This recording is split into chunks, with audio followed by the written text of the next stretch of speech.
지난 수요일까지 사도행전 1장 말씀을 보았습니다. 아직까지는 다 기억하고 계시리라 생각합니다. 예수님께서 하늘로 승천하셨고 남아있는 제자들에게 예루살렘을 떠나지 말고 아버지께서 약속하신 것 임하실까지 기다려라 말씀을 하셨고, 그래서 제자들을 비롯한 120명의 사람들이 마가의 다락방에 모여서 기도하며 기다리고 있었습니다. 그 과정 중에 가룟 유다의 빈자리가 너무 커 보여서 마띠아를 새로 제자로 뽑는 그런 일도 있었습니다. 이제 사도행전 2장 말씀이 되는데, 사도행전 2장에는 드디어 기다리던 성령이 임하게 되는 그런 내용이 있습니다. 오늘 사도행전 2장에 오순절에 성령이 임하는 내용이 있는데, 오늘 본문 말씀에 성령이 임하였다고 해서 성령이 오늘 본문 말씀부터 존재하기 시작한 것은 결코 아닙니다. 성령 하나님은 삼위일체 하나님으로 태초부터 계셨던 하나님이신데, 오늘 본문 말씀에 오순절 성령 강림 이후부터 구체적으로 본격적으로 믿음의 사람에게 내주하여 주시면서 동행하여 주셨습니다. 오늘 이 성령이 임하는 내용을 우리가 살펴볼 때에 조금 전제하고 살펴봐야 되는 것이 있는데, 내용이 그리 정확하지 않을 수도 있다. 그런 전제를 하면서 볼 필요가 있습니다. 무슨 말씀인가 하면 내용이 틀렸다, 거짓이다, 그런 말씀이 아니고, 요즘처럼 스마트폰 갖고 다니면서 필요에 따라서 사진도 찍고 동영상도 찍고 그런 시대가 아니었기 때문에 성령이 임하는 광경에 대하여서 설명하고 묘사하는 것은 개인적인 차이가 있을 수밖에 없다는 겁니다. 사람들에 따라서 같은 상황이나 사건을 보아도 그것을 설명을 잘하는 사람도 있고 또 설명을 잘 하지 못하는 그런 사람도 있습니다. 어떤 분들은 3박 4일 어디 해외여행 갔다 와서 한 달 정도는 쉬지 않고 말해주는 그런 분들도 있습니다. 그래서 가보지 않았지만 가본 것처럼 느끼게 되는, 그렇게 말씀을 잘 전하시는 분들도 있는데, 이 사도행전 말씀을 누가가 기록했지만 성령이 임하는 현장에 누가가 있었던 것은 아닙니다. 그 현장에 있었던 목격자로부터 들은 것이고, 아니면 목격자로부터 들은 사람을 통하여 또 들은 것을 기록한 겁니다. 그러니까 그 현장에서 목격한 사람이 남다른 어휘력과 표현력이 있는 사람이라고 하면 구체적으로 세밀하게 잘 묘사했겠지만, 그렇지 못한 사람이라고 하면 그 묘사에 차이가 있을 수 있고, 또 누가가 들었을 때에 누가의 이해력 또 표현력에도 차이가 있기 때문에 요즘 우리가 보는 것처럼, 사진이나 영상으로 보는 것처럼 그대로의 모습과는 조금 다를 수 있다 하는 것을 우리가 염두에 두고 말씀을 좀 볼 필요가 있습니다. 오늘 말씀에 기록된 내용 그대로 보면 2절 말씀에 보면 성령이 임할 때 하늘에서 강한 바람 소리 같은 것이 들렸다는 겁니다. 그런데 이 강한 바람 소리는 마가의 다락방에 있던 120명만 들은 것이 아니고, 오늘 말씀 계속 읽다 보면 6절쯤에 보면 그 예루살렘에 있던 다른 사람들도 그 소리를 듣고 큰 무리가 마가의 다락방 쪽에 모였음을 알 수 있습니다. 그러니까 성령이 임할 때 강한 큰 바람 소리가 났다 하는 것이 첫 번째고, 그 다음에 3절 말씀에도 보면 이번에는 눈에 보이는 것이 있었는데 불의 혀 같은 것이 각 사람에게 임하는 것이 보였다는 겁니다.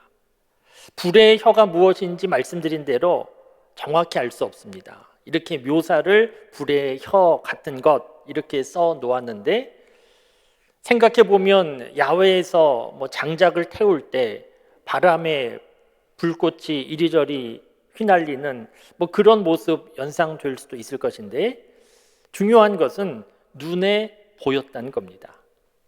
그러니까 성령이 임할 때 어디에 임하는지 모르게 조용히 임하신 것이 아니고, 그리고 사람들이 임했다, 임하지 않았다 반신반의하면서 서로 주장할 수 없도록, 누구나 알 수 있도록, 심지어는 예루살렘에 머물고 있던 다른 사람들도 알 수 있도록 성령이 분명하게 임했다는 겁니다.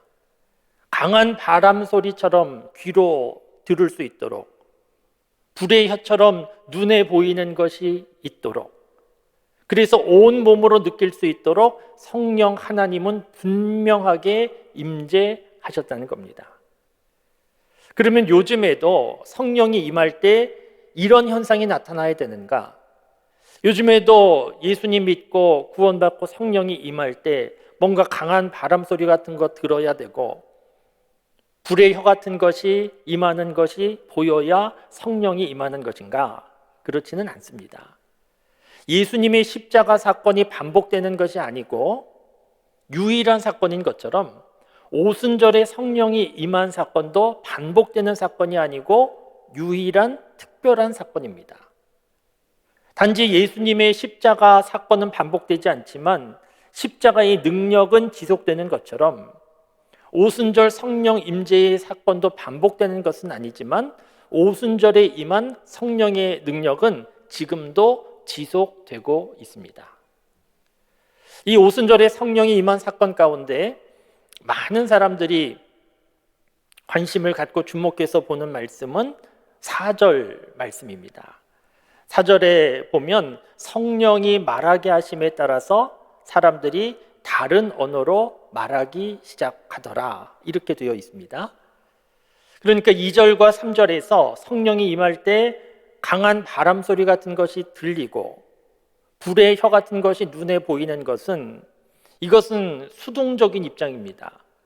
마가의 다락방에 있던 120명의 사람들이 본인의 의지와 관계없이 듣고 보는 것인데, 제3자의 객관적인 입장인데, 그런데 4절에 있는 성령의 말하게 하심을 따라서 다른 언어로 말했다는 것은 그 120명의 사람들이 말하기 시작한 겁니다. 본인이 직접 말하기 시작한 겁니다. 그러니까 바람 소리를 듣고 불의 혀 같은 것을 볼 때 그건 놀라운 광경이었겠지만, 자기가 직접 말하게 될 때 이것은 상당히 충격적이기도 했을 것이고, 상당한 감동이 있는, 감격이 있는, 본인이 체험한 그런 일이었을 겁니다. 우리가 지금 가지고 있는 성경 개역 개정판인데, 이 성경에는 번역을 잘 해놓았습니다. 성령의 말하게 하심에 따라서 다른 언어로 말했다. 그런데 예전에 우리가 가지고 있던 성경에는 다른 언어로 말했다 이렇게 되어 있지 않고, 성령이 임하였을 때 방언을 말했다 이렇게 되어 있었습니다. 그래서 이 방언에 대하여서 좀 오해가 많이 있었습니다. 성령이 임하게 되면 방언해야 된다, 그렇게 주장하는 교회 또 목회자들도 많이 있었는데, 우리가 방언을 좀 생각해 보시면 방언은 성령의 은사 가운데 한 가지입니다. 성령의 은사는 우리가 사모하는 자세가 당연하고 그렇게 사모하는 것이 좋습니다. 그래서 성령의 은사 받으면 좋습니다. 그러니까 방언의 은사도 사모할 필요가 있고 방언의 은사 받는 거 좋습니다. 방언의 은사를 받으면 하나님께서 나와 함께 하시는구나, 하나님께서 나를 만지셨구나, 그런 게 아주 분명하게 느껴져서 체험적인 신앙을 갖는데 상당한 도움이 됩니다. 그런데 은사라고 하는 것은 하나님 맘대로입니다. 그러니까 하나님 뜻대로 주시는 겁니다. 우리가 어떻게 노력해서 얻을 수 있는 게 아니고 하나님께서 필요에 따라서 주시는 것이 은사입니다. 그래서 방언하기를 간절히 사모하고 구하지 않은 사람들 가운데에도 방언하는 사람들이 있고, 그런가 하면 나는 정말 방언하고 싶다.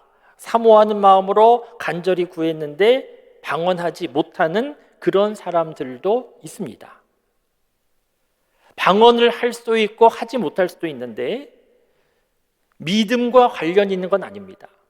믿음이 좋으면 방언을 하고 믿음이 좀 부족하면 방언을 못하고 구하는 방법이 좋으면 방언의 은사를 받고 구하는 방법에 문제가 있어서 방언의 은사를 받지 못하고 그렇지는 않습니다. 또한 고린도전서 13장 사랑장 말씀에 보면 여러 은사가 나오는데 여러 은사가 다 사라지고 없어지고 폐하여질 것인데 가장 큰 은사, 가장 최고의 은사는 사랑이다. 그렇게 분명히 기록되어 있습니다.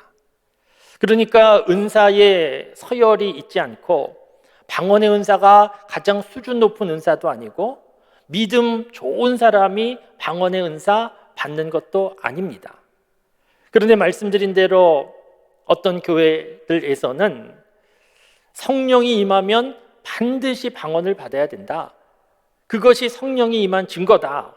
그렇게 가르치기도 했고 성령이 임할 때 방언, 그래서 방언을 최고의 은사처럼 유독 많이 강조하기도 했는데 그것은 오늘 본문 말씀을 제대로 이해하지 못했기 때문입니다.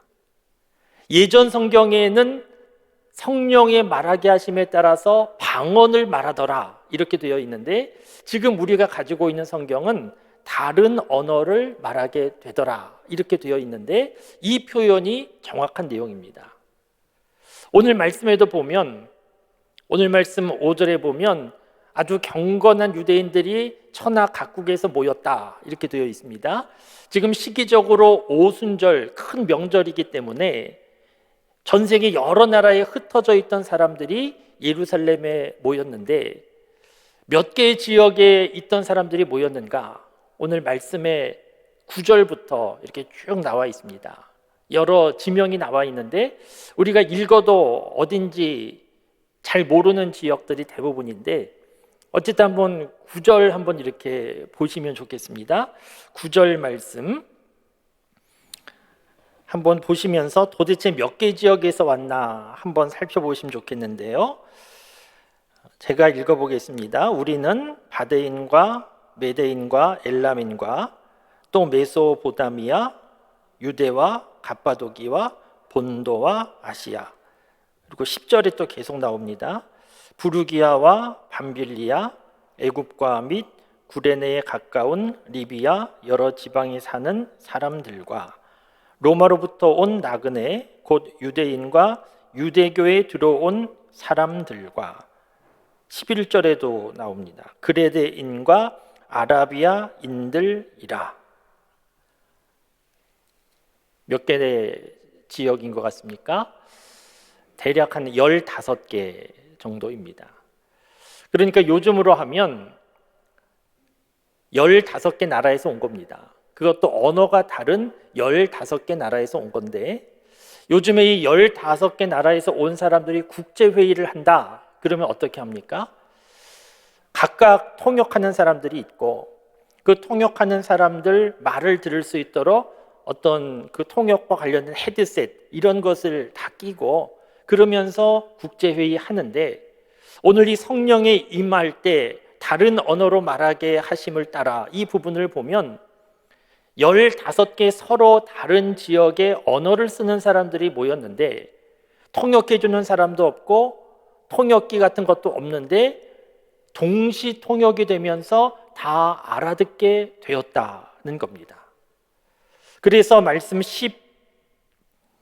11절 다시 한번 보시면 11절에 그레데인과 아라비아인들이라 우리가 다 우리의 각 언어로, 그러니까 각 지역에서 온 자기들의 언어로 하나님의 큰 일을 말함을 듣는도다 하고 12절 말씀에 보면 다 놀라며 당황하여 서로 이르되 이 어찌 된 일이냐 하며 이렇게 놀랬다는 겁니다.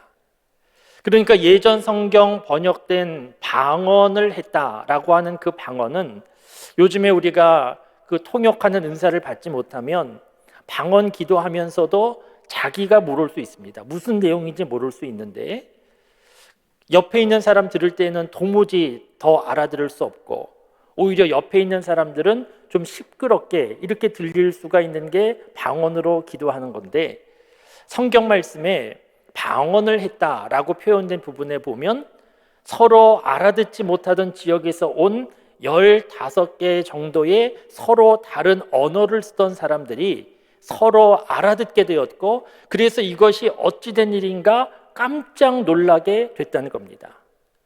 그러니까 성령이 임할 때 나타난 증상, 현상 가운데 한 가지는 사람들이 다른 언어, 외국어를 하게 됐다는 겁니다. 이런 은사는 좀 사모해도 좋을 것 같습니다. 우리나라 특별히 영어 공부하기에 시간과 또 돈도 비용도 많이 들어가는데 이런 은사 받으면 참 좋을 것 같은데 저는 직접 보진 못했지만 외국어로 이 방언의 은사를 받는 사람도 있다는 얘기는 들었습니다. 그러니까 하루아침에 중국어하고 하루아침에 영어하고 뭐 이런 사람들 있다는 얘기를 듣기는 했는데 어쨌든 오늘 본문 말씀에 성령이 임할 때 사람들에게 나타난 증상은 서로 다른 언어, 외국어를 하게 되었다는 겁니다. 그래서 이 부분에 대하여서 성령이 임하면 요즘 사람들이 생각하는 것처럼 방언을 해야 성령이 임한 것이다. 그것과 다르다는 것을 우리가 이해할 필요가 있습니다. 여러분 그러면 조금 더 생각해 보시면 성령이 임하였는데 사람들에게 나타나는 가장 큰 변화로 다른 언어를 말하게 됐다. 외국어를 말하게 됐다. 왜 그렇겠습니까? 왜 많은 은사도 있고 나타날 수 있는 여러 가지 능력이 많이 있는데 왜 하필이면 외국어를 말하게 되겠습니까? 당시에도 외국어가 능력이어서 외국어에 대한 필요가 많아서 그래서 요즘처럼 교육적인 혹은 직업적인 그런 관심으로 하나님께서 외국어를 하게 하셨는가? 그렇진 않고 왜 외국어를 말하게 됐을까 하는 것을 생각해 보면 성령이 임한 이유 그리고 성령이 임한 이후에 나타나는 변화 이것을 우리가 알 수 있습니다. 예수님께서 하늘로 승천하시기 전에 제자들은 예수님에게 마지막 질문이 이스라엘 나라 회복할 때가 지금입니까? 이렇게 물었는데 예수님은 거기에 별로 답하지 않으시고 한마디 하고 하늘로 올라가셨습니다. 예수님께서 마지막 남기신 말씀이 사도행전 1장 8절 말씀인데 오직 성령이 너희에게 임하시면 너희가 권능을 받고 온 유대와 예루살렘과 땅끝까지 이르러 내 증인이 될 것이다. 성령이 임하면 어떻게 되는가? 온 유대와 사마리아와 땅끝까지 이르러 내 증인이 될 것이다. 그런데 제자들 수준에서 땅끝까지 가는 것도 어렵지만 땅끝까지 간다고 해도 언어의 장벽이 있어서 증인되기 어려웠습니다. 그런데 지금 성령이 임하면서 언어의 장벽이 무너졌습니다. 그래서 땅끝까지 가기만 하면 복음을 전할 수 있는 길이 만들어졌습니다. 성령이 왜 오신 것인가? 언어의 장벽이 무너지고 복음이 잘 증거될 수 있도록. 그래서 오늘 본문 말씀의 상황만 봐도 이 15개 지역에서 온 사람들이 각각 자기 나라 말로 다 알아들었다는 겁니다. 제자들이 말하는 하나님께서 어떤 일을 하셨는가, 예수님의 십자가 죽음과 부활에 관한 이 놀라운 사건들을 자기 나라 언어로 다 알아들었다는 겁니다. 이렇게 언어가 통일되지 않았다고 하면 조금씩은 이해했겠지만 보통 평상시에도 이해하기 어려운 예수님의 십자가 죽음과 부활을 이해하지 못했을 것인데, 그런데 언어적인 장벽이 다 사라지고 제자들이 말하는 예수님의 십자가 죽음과 부활을 다 들었고, 이 15지역에서 온 사람들이 자기 고향으로 돌아가서 무슨 얘기 하겠습니까? 내가 이번에 예루살렘 갔는데 이런 일이 있었다고, 이런 놀라운 일이 있었다고, 내가 이런 말을 들었다고 각각 삶의 현장 지역에서 말하는 사람들이 되었지 않겠습니까? 그러니까 성령이 임하고 성령의 능력으로 서로 다른 언어를 통일시켜 주신 것은 성령이 임할 때 예수님 믿게 하고 복음을 전하게 하는 그런 일들이 일어나는 것이 성령이 임한 역사구나 하는 것을 우리가 알 수 있습니다. 여러분, 지금도 별로 다르지 않습니다. 우리가 예수님을 믿고 구원받았습니다. 성령이 임합니다. 그 성령이 임했는지 임하지 않았는지, 지금 눈에 나타나는 형상도 없고 바람소리 들리는 바도 없고 내가 요즘 기도하는 방언과 같은 기도도 하지 못하고, 그래서 성령이 임했는지 임하지 않았는지 잘 모를 수 있는데, 성령이 임했는가 확인해 보는 방법 가운데 이런 질문을 하는 겁니다. 예수님 믿지 않는 사람을 바라볼 때 불쌍하게 보이는 마음이 있는가? 무슨 말씀인가 하면, 가족이라든지 친지라든지 아니면 회사에서 만나는 동료라든지 이웃이라든지 여러 사람을 만나지 않겠습니까? 그런데 그 사람이 객관적으로 봐도 나보다 괜찮습니다. 배운 것도 더 많이 배웠습니다. 사회적인 지위도 더 높습니다. 외모도 나보다 더 나은 것 같습니다. 나보다 못한 것이 없는데 단 한 가지, 그 사람이 예수님 믿지 않는 사람이다. 그렇게 보면 그 사람이 불쌍해 보이면 그 사람은 성령이 임한 사람으로 볼 수 있다는 겁니다.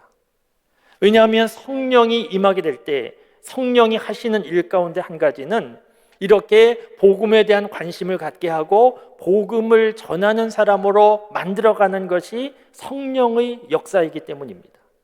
성령이 임하지 않으면 제가 말씀드린 그 다른 사람이 불쌍한 것이 아니고 내가 불쌍해질 수 있습니다. 나는 왜 저 사람보다 배우지도 못했고 가진 것도 없고 외모도 별로고 저 사람 참 부럽다 이렇게 되는데, 성령이 임하고 보니까 그 사람에 대하여 저 사람 예수님 믿지 않아서 참 불쌍하다, 예수님 믿어야 될 텐데, 이런 마음이 생기면 그 사람은 예수님 믿는 성령이 임한 사람으로 볼 수 있다는 겁니다. 예수님을 믿게 됐는데 성령이 임한 것 같은데 예수님 믿지 않는 사람을 만나도 그 사람이 가족이라 할지라도 나는 내 인생, 그 사람은 그의 인생 별로 관심도 두지 않게 된다고 하면 그 사람은 정말 예수님 믿게 된 사람인지 성령이 임한 사람인지 돌아봐야 합니다. 여러분, 오늘도 우리가 이렇게 수요일 저녁에 교회에 모였습니다. 사도행전 말씀 좀 배우고 싶다, 이런 마음도 좀 있고 하나님 앞에 예배 드려야지, 그런 마음을 가지고 나오셨는데 이것은 우리 사람의 생각을 넘어서는 겁니다. 우리는 그저 익숙해서 시간 돼서 나온 것처럼 느껴질 수 있지만, 이 시간에 교회 나와서 예배 드릴 생각을 하고 마음이 움직이고 발걸음이 움직이고 하나님 앞에 나오게 된 이 모든 것들이 이미 성령 하나님께서 우리의 마음을 주장하시는 그런 결과로 볼 수 있습니다. 그런데 우리는 좀 자신 없어 합니다. 도대체 성령 하나님이 나에게 임한 것인가? 왜 자신 없어 하는가 하면 자꾸 자기 자신을 돌아보기 때문입니다. 내가 나 자신을 돌아보면 그 누구도 이만하면 됐다, 나 신앙생활 잘하고 있다, 이렇게 말할 사람이 아무도 없습니다. 자기 자신을 돌아보면 부족한 것뿐입니다. 말씀드린 대로 하나님께서 방언이라도 한다든지 이렇게 좀 직접적으로 느끼는 뭐라도 좀 보여주시면은 그러면 좀 알겠는데 그런 것도 없고, 그래서 자기 자신을 돌아보면 성령이 나에게 임했는가 자꾸 이런 생각하실 수 있는데, 그런데 나의 모습, 나의 감정을 보지 말고 하나님의 말씀대로 믿어야 됩니다. 에베소서 2장 8절 말씀에 보면, 9절 말씀에도 보면 너희가 그 은혜로 인하여 믿음으로 말미암아 구원을 얻었나니 이것이 너희에게서 난 것이 아니요 하나님의 선물이라, 이렇게 되어 있지 않습니까? 오늘 사도행전 2장 말씀에도 앞으로 계속 보시겠지만 38절 말씀에도 보면 너희가 회개하고 예수 그리스도의 이름으로 세례를 받고 죄 사함을 얻으라. 그리하면 성령을 선물로 주시리라. 이런 말씀이 있습니다. 선물로 주신다는 겁니다. 선물은 주는 사람 마음입니다. 받는 사람이 달라고 부탁하고 그래서 받는 게 아니고 선물은 주는 사람 마음인데, 오늘 본문 말씀 상황을 잘 생각해 보시면 마가의 다락방에 120명이 모여 있습니다. 이들이 한 마음 한 뜻 되어 기도하고 있습니다. 훌륭한 모습입니다. 그런데 이 120명의 사람들을 그동안 그들의 삶의 모습에 따라서, 도덕적인 기준에 따라서 평가할 수 있을 것이고 순서를 정할 수 있을 겁니다. 그러니까 도덕적으로 신앙적으로 가장 우수한 사람 1번, 그리고 가장 부족한 사람 120번, 그렇게 사람들의 생각과 기준에 따라서 나눌 수 있을 것인데, 성령은 100번까지만 임하고 나머지 20번은 미달이다, 임하지 않은 것이 아니고 그 자리에 있던 모든 사람들에게 성령이 임했습니다. 성령 하나님께서 임재하시고 싶은 그의 의지와 뜻대로 사람들에게 선물로 임하신 겁니다. 그러니까 내가 나 자신을 돌아보면서 나는 부족해, 성령 하나님이 임하셨어도 떠나셨을 거야, 이렇게 생각하는 것은 우리들의 착각입니다. 오늘 이렇게 하나님 앞에 나와 예배드리시면서, 그리고 말씀드린 대로 내가 구체적으로 열심히 전도하지 못한다 할지라도 예수님 믿지 않는 사람 바라볼 때 뭔가 좀 안타까운 마음도 들고 불쌍히 여기는 마음도 들고 그들을 위해서 기도하고 싶은 그런 마음도 들고, 또 성경 읽고 말씀 읽고 그런 신앙의 삶을 살고 있다고 하면 그것은 내 의지로 되는 것이 아니고 우리에게 임한 성령 하나님의 역사임을 아실 수 있기를 바랍니다.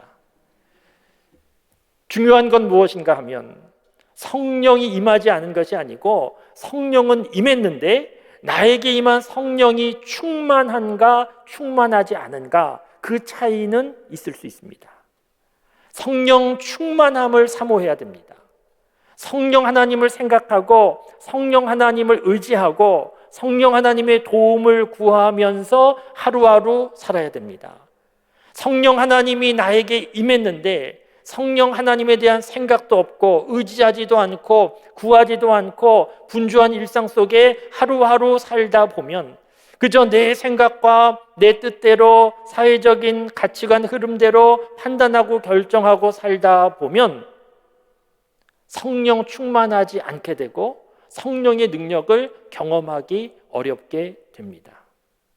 그것은 성령 하나님이 임재하셨지만 고아처럼 살아가는 참 안타까운 삶이 아닐 수 없습니다. 오늘 오순절 성령 강림에 임한 성령 하나님은 예수님을 믿는 모든 사람들에게 선물로 임하셨고, 오늘 저와 여러분 믿음의 사람으로 살고 있는 우리의 삶 속에도 임하셔서 우리와 함께하고 계심을 분명히 알고 믿으실 수 있기를 바랍니다. 그래서 혼자서 내 나름대로 신앙생활 하려고 하지 말고, 그러면 신앙생활이 무척 힘들고 피곤하고 어려운 일이 될 수밖에 없는 것이기에 성령 하나님 임하셨구나, 예수님 믿는 나에게도 임하신 것이구나 생각하면서 성령 하나님 의지하고 성령 하나님의 도움을 구하는 그런 신앙의 삶을 다시 한번 생각하고 결심하고 살아보실 수 있기를 바랍니다. 신앙생활은 나 혼자 할 수 있는 게 아닙니다. 내 의지와 내 경험으로 할 수 있는 게 아닙니다. 그렇다고 하면 성령 하나님께서 세상에 오실 이유가 없었습니다. 성령 하나님께서 세상에 오시고 믿음의 사람들과 함께 하신다는 것은 액세서리처럼 그냥 옆에 있으신다는 것이 아니고, 믿음의 삶은 성령 하나님이 계셔야 가능하기 때문에 우리의 삶 속에 오신 겁니다.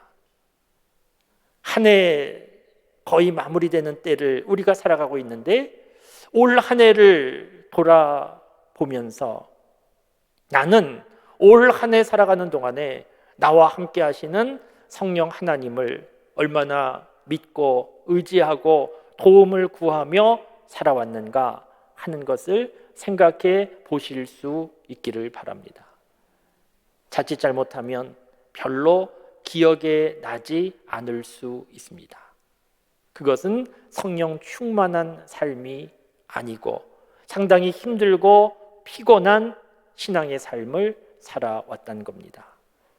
예수님 믿는 것이 피곤하고 힘든 일이 되면 이건 참 불행한 일이지 않습니까? 예수님 믿는 것은 기쁘고 감사하고 은혜가 충만하고 능력이 나타나고 그런 것이 예수님 믿는 것이고, 내가 잘 믿어보려고 발버둥 쳐서 잘 믿는 것이 아니고 저절로 잘 믿게 되는데, 이것은 성령 하나님의 역사 가운데 가능한 일입니다. 오늘 본문 말씀에 오순절에 마가의 다락방에 있던 120명의 사람들에게만 성령이 임한 것이 아니고 오늘 나에게도 성령 하나님이 임하신 것을 분명히 알고 성령 하나님을 믿고 의지하고 도움을 구하면서 성령 충만한 삶을 살아가는 저와 여러분들의 삶이 다 되실 수 있기를 주님의 이름으로 축원합니다.